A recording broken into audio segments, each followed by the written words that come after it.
Hi everyone, it's Rachel with Dark Knight Coaching. Today's video is going to be all about music. So if you're not familiar with chakras or energetic vibrations or frequencies or those things of that nature, you might want to give that a Google before I dive in here.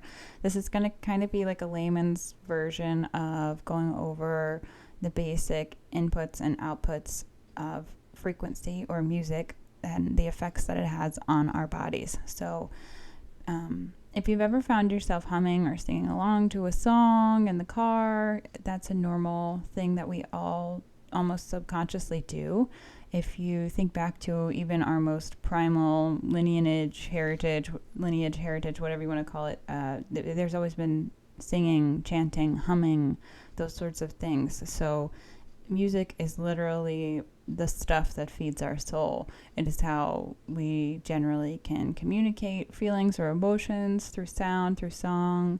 It is how we have relayed messages throughout the years, through tribes, through,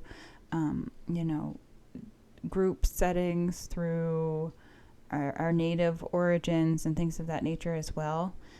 There have been a lot of studies involving music, and music is very important and vital to our soul. It's vital to our soul's growth. There's a lot of stuff and things we hear and listen to without even thinking about it, because sound is very, very impactful.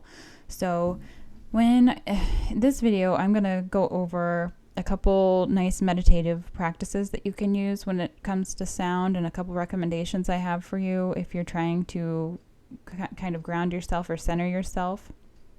There's a lot of impactful processes or different modalities that you can try to use in your daily practice, just to make it a lifestyle habit that will help you transition from maybe sort of a chaotic energy into a very calmer vibe. So if you feel like you're losing yourself in chaos and you're like, oh, I hate meditating, I can't meditate, I'm not one of those people that can sit there in this, this still of silence and not do something, like it irritates you, I totally understand, because I tend to lean into music a lot more than I even realized. So I've always been listening to music. I've always been singing music ever since I was little. I mean, there's the nursery rhymes most of us are culturally raised up by, and we remember from, being a little kid, whether it's Twinkle Twinkle to, Mary Had a Little Lamb or whatever you want to sing. But this video is basically just about setting positive intentions when it comes to maybe meditative practices or just what you're absorbing into your body, because music is frequency and we absorb frequencies whether we realize it or not. It could be on a subconscious level, it could be on a very conscious level where you're choosing and selecting the music you like based on your feelings at that time. Music has memory, just like water has memory. So keep that in mind when you're making a selection, because whatever you're listening to, you're putting that directly into your body. Whether it's through your ears, whether it's through your eyes, whether it's through your mouth, you're absorbing all of the things that you surround yourself with. So usually if you think of humming and chanting and singing, you might think of Buddhist monks, where they get themselves in some sort of transcendental states by doing those things. And that is very true. It can happen where you get into this sort of trance when you're singing or humming and not even realizing it. So think about maybe the last time you did the dishes, or you like humming to yourself or singing. Maybe you weren't, maybe you're not one of those people, whatever. Or you're driving on a long road trip in the car and you just turn the music on and you just start singing. Whether you realize it or not, that is a process or a form of meditation. It's just almost so subconsciously buried that you're not even very aware that you're doing it, but you may even be reaching different brainwave states than you typically are in. So when we're in a regular state, a normal state of being, we're in a typically like a beta brainwave state. And then when we get into a meditative state or a transcendental state, that goes into gamma. So if you're even mindlessly driving your car, listening to the radio, that's probably you're hitting a gamma brainwave state without even trying to, without even noticing. And I say this because I do this, and it took me a long time to even realize that I was getting into basically like this trance state when I was driving on, regular daily trips. I didn't even realize that's what I was doing, because I had always grown up humming or singing along to whatever was playing on the radio in the car when the radio used to be a thing.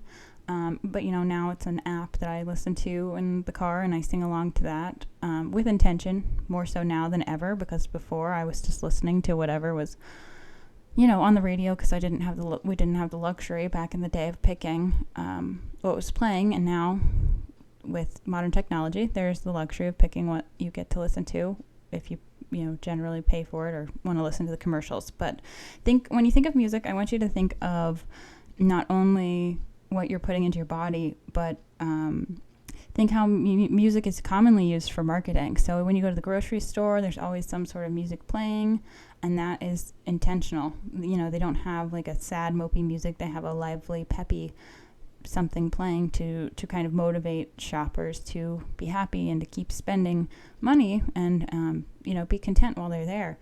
And it's the same thing when you're choosing and selecting your own music on your own time. You should be very cognizant of what you're doing and why you're doing it and why you're choosing it. A lot of the times when we listen to breakup songs, it's because we went through a really hard breakup and we're still feeling those feelings.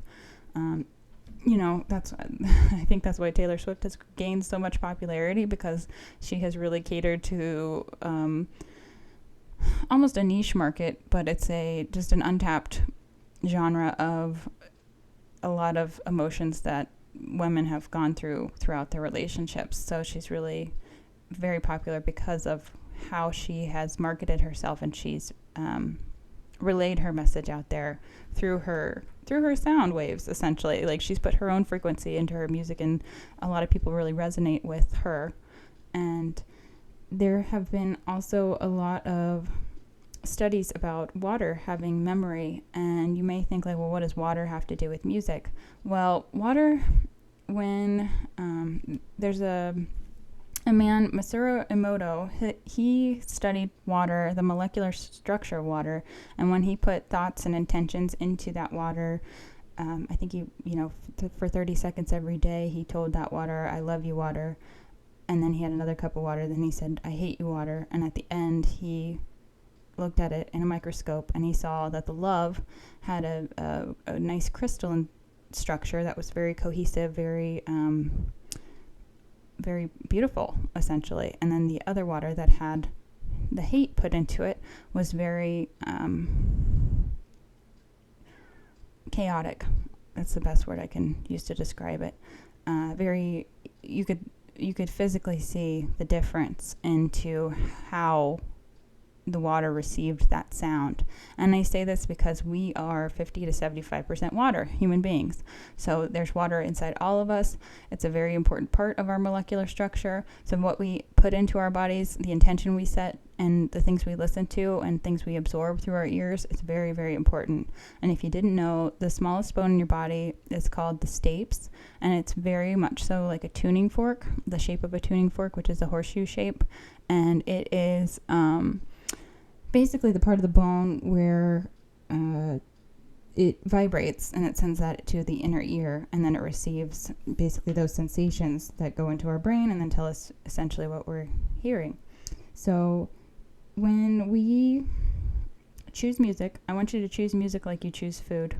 It's okay to have junk food every now and then, but just remember, everything that goes into your body is either helping you grow or it's poison. If you're not eating or drinking or whatever appropriately, then it might not be good for you, because like the trees need sunlight, we need music for our souls to grow. But there is a point where it can be too much, depending on what you're listening to or what kind it is. And I think, the music that goes into our bodies needs to have a pure, positive intention.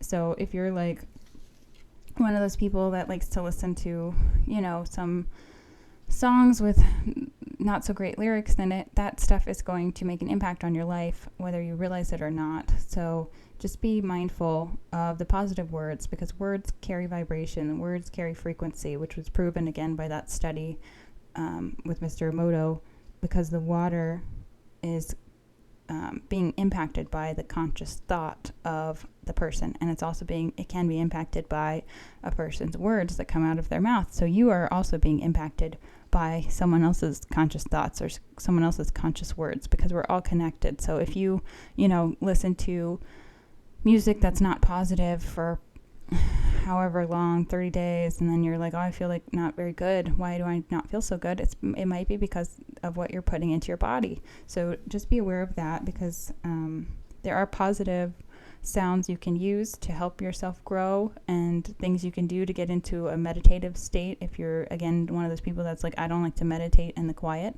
there's classical music you can listen to. And if you're like, oh, I hate classical, there's something called binaural beats or solfeggio frequencies, where you can just put headphones on, and I mean like legit headphones, like with a wire, with a cord. There's a bunch of studies about Bluetooth, and when you listen to solfeggio frequencies or binaural beats or things of that nature that are two-sided, you need both a right and left ear receptor that is wired, because that allows the frequency to get into each specific ear. So, for example, you might be listening to a frequency, a binaural beat that's 98 hertz in one ear, and then another one that's 90 hertz in the other ear, and when you listen to that, those hertz kind of cancel each other out to make a third sound, basically, that your brain absorbs. So the 90 hertz in one ear and the 98 hertz in the other ear cancel out to make 8 hertz of a frequency. So I know that's not a typical frequency, so don't quote me on that, but there are different frequencies and things that you can find, easily on YouTube or wherever, that you can use to meditate with, and just to help open your mind space, and to just get out of this like conscious state of mind where you get out of beta into gamma, which is where you need to be to help align yourself to your highest best self, your highest best timelines. There's also with the binaural beats, if you can get into a transcendental state, sometimes you might experience out-of-body experiences. You might experience different, I'm not sure what to call it, paranormal experiences, essentially. You might go into some sort of different state. That has been known to happen. There are studies on that as well. There are some places that they specifically do frequency tied to the ears, tied to certain beats, where they can assist you in getting out of beta and into gamma state. You do have to be cautious when it comes to that, because there are some not so great places that can alter your brainwaves, and that may not be beneficial for you. So just make sure you do your research before you try to go to a facility or anything like that, and make sure it's safe. I would highly recommend having someone who's gone there before, give you some sort of referral, before you commit to something like that, because they're usually very expensive places. There's also other ways to get sound without using headphones. A growing thing is sound baths. Those are very common, especially at yoga studios and those sorts of places. That's a very common practice, and a lot of the times they use like crystals as well to incorporate the sound with crystals, or they use crystal bowls, which have certain frequencies that they resonate at, and then those frequencies then carry the sound waves into and through your body.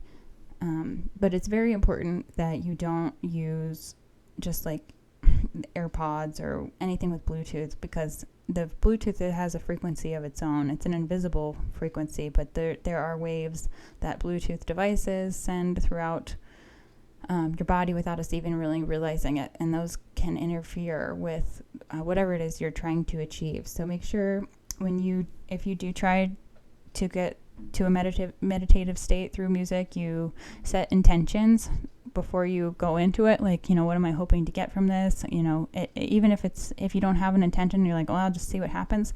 Just make sure you're thinking positive thoughts and having positive energy before you, get your headphones on and get into this sort of state, just to kind of set the precedent of like, okay, I'm grateful I have these headphones. I'm grateful I can listen to music. Something simple, even if you're not, in a great mood going into it. Just make sure you have good intentions and you pick something that's going to be uplifting versus something that's going to drag you down a little bit there. So let's see what else.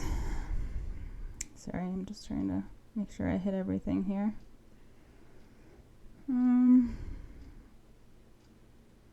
And just be, music can open your heart chakra, your heart space. If you haven't seen my chakra videos, make sure you go over there and give those a watch, because music is what opened my heart chakra. And it's just basically that can happen when something really, really resonates with your soul, essentially. Our heart chakras sometimes get closed off when we are younger due to cultural conditioning, the environments in which we're raised. And sometimes it takes something soul shifting to open our hearts up again.